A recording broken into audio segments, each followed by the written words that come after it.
नमस्कार, जनमत की पुकार में आप सबका स्वागत है। बिहार बजट पर अपनी प्रतिक्रिया देते हुए जाप के प्रदेश प्रवक्ता सह पूर्व ढाका विधानसभा प्रत्याशी अभिजीत सिंह ने कहा कि यह बजट केवल और केवल झूठ का पिटारा है। बिहार विधानसभा में उप मुख्यमंत्री सह वित्त मंत्री ने राज्य का वार्षिक बजट पेश किया तो विपक्ष हमलावर है। बिहार बजट पर अपनी प्रतिक्रिया देते हुए जाप के प्रदेश प्रवक्ता सह पूर्व ढाका विधानसभा प्रत्याशी अभिजीत सिंह ने कहा कि यह बजट केवल और केवल झूठ का पिटारा है।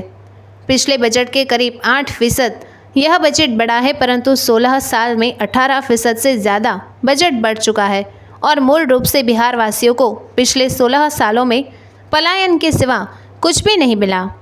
किसान खाद्य बीज के लिए परेशान है, नौजवान रोजगार के लिए परेशान है, मजदूर मजदूरी के लिए परेशान है। केवल और केवल आंकड़ों का खेल चल रहा है बिहार में। और आज जब बजट 17 में बजट रखने की बारी थी तो आज नेता प्रतिपक्ष भी बजट सेशन में ना रहकर यह दर्शा दिया कि उनका भी समर्थन कहीं ना कहीं इन जुमलेबाज एनडीए गठबंधन के साथ ही है। इस बजट में गरीबों के लिए कुछ भी नहीं। बजट के नाम पर बिहार के लोगों को झुनझुना थमा दिया। युवाओं को ना तो रोजगार मिला और ना ही विशेष पैकेज की घोषणा की गई और ना ही विशेष राज्य के दर्जे पर उन्हें कुछ बताया गया। राज्य के इस बजट से बिहार के युवा नौजवान को एक बार फिर से निशाना हाथ लगी है। कहा कि बजट बेहद ही निराश करने वाला है। खासकर राज्य की युवा पीढ़ी को रोजगार देने के लिए कोई ऐसा मॉडल नहीं बताया गया जिसके तहत युवाओं को रोजगार मिल सके।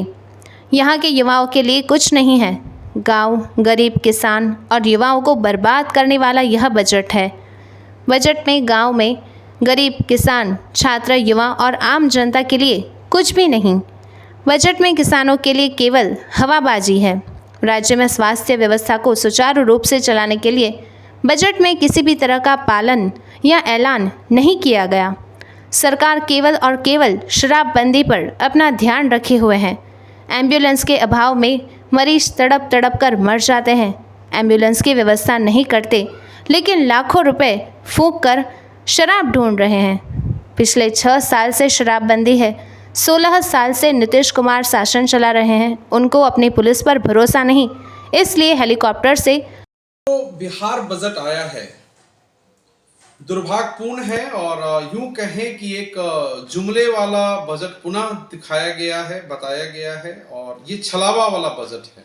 मैं यूं कहूं तो धरातल पे कुछ नहीं है। किसान ना किसानों के लिए है, न युवाओं के लिए है, न मजदूरों के लिए है, न छात्र नौजवानों के लिए है। किसान आज भी खाद के लिए तरस रहा है। न खाद की बात हुई, न फसलों की उठाव के लिए कितना फंड दिया जाएगा, न रोजगार की बात हुई। केवल एक इथेनॉल की रट लगा के हमारी बिहार सरकार पड़ी हुई है। ना कोई ऐसी योजना बनाई गई कि बाहर की कंपनियां कैसे बिहार में आएंगी, ना कोई औद्योगिक योजनाएं के ऊपर चर्चा हुई, ना ही क्वालिटी एजुकेशन के ऊपर कोई बात हो रही है, ना ही ग्रामीण और शहरी इलाकों में व्यवस्था कैसे सुधरेगी इसके ऊपर कोई भी वित्त मंत्री ने कोई भी फोकस नहीं किया है। पिछला जो बजट था 218 लाख करोड़ का, उसको बढ़ा के 2,37,38 लाख करोड़ कर दिया गया। ये केवल और केवल आंकड़ों का खेल है। कोरोना काल में स्वास्थ्य विभाग जब आग लग गई, जब लोग पीड़ित हो गए, तो हम सिलेंडर बनाने लगे, हम सिलेंडरों की व्यवस्था में लग गए। आज भी स्थिति वही है कि स्वास्थ्य विभाग में आज भी जितने भी उप केंद्र और स्वास्थ्य केंद्र हैं जो छोटे गांव में हैं, कस्बों में हैं, आज भी वहां मवेशी बांधी जा रही हैं। उनके ऊपर कोई फोकस नहीं है सरकार का। सरकार केवल और केवल मूर्ख बनाने के लिए ये बजट पेश कर रही है और जनता के हाथ में केवल झुनझुना है। केवल जनता झुनझुना बजाता रहे, पलायन करके हमें दिल्ली, कलकत्ता, चंडीगढ़ जाके नौकरियां करना पड़े, पढ़ने के लिए हमें कोटा राजस्थान जाना पड़े। यही है बिहार की सरकार और यही है बिहार का बजट।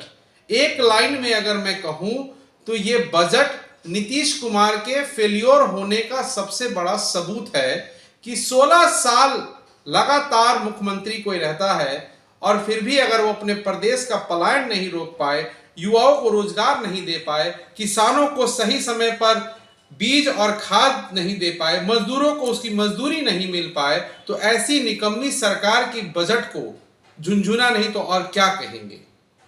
अगर आपने हमारा अभी तक चैनल सब्सक्राइब नहीं किया है तो कृपया चैनल सब्सक्राइब कर लें, लाइक करें, शेयर करें, कमेंट करें। तो मिलते हैं फिर किसी और खबरों के साथ। नमस्कार।